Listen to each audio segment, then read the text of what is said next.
Hello friends, welcome to Indian kitchen. ఈరోజు నేను చాలా simple and tasty breakfast recipe Mysore bonda చేయబోతున్నాను. మైసూర్ బోండా తయారీ కోసం ఒక బౌల్ తీసుకొని దీనిలో ఒక కప్పు పెరుగు వేసుకుందాము. పుల్లని పెరుగు.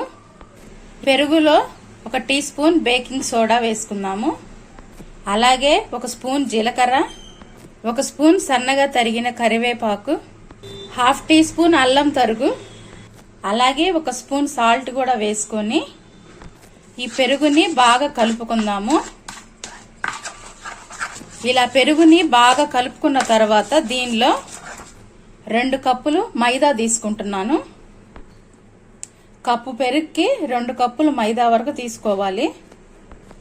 ఇప్పుడు ఈ మైదా పెరుగు మొత్తం కలిసేటట్టుగా బాగా కలుపుకుందాము.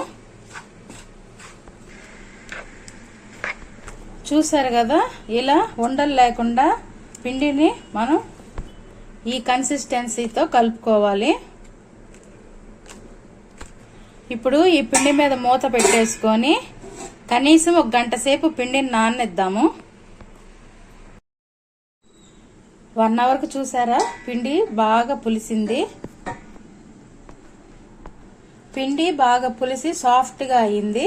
ఇప్పుడు స్టవ్ మీద కడాయి పెట్టుకొని దీనిలో డీప్ ఫ్రైకి సరిపడా ఆయిల్ వేసుకుందాము. ఆయిల్ బాగా వేడెక్కిన తర్వాత ఈ పిండిని కొద్ది కొద్దిగా తీసుకొని ఆయిల్లో వేసుకుందాము.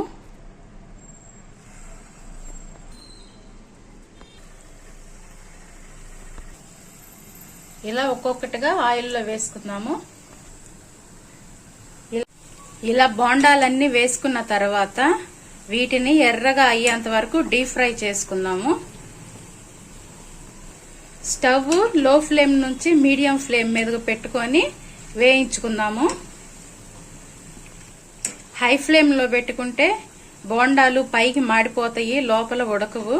కాబట్టి నేను ఇక్కడ మీడియం ఫ్లేమ్ మీద ఫ్రై చేసుకుంటున్నాను.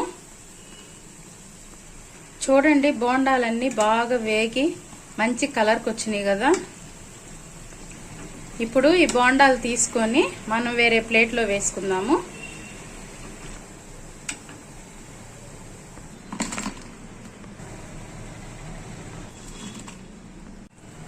అలానే మిగతా బోండాలు కూడా వేసుకుందాము.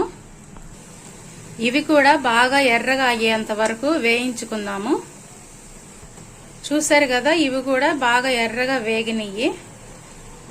ఇప్పుడు ఇవి కూడా తీసుకొని మనం ప్లేట్లో వేసుకుందాము.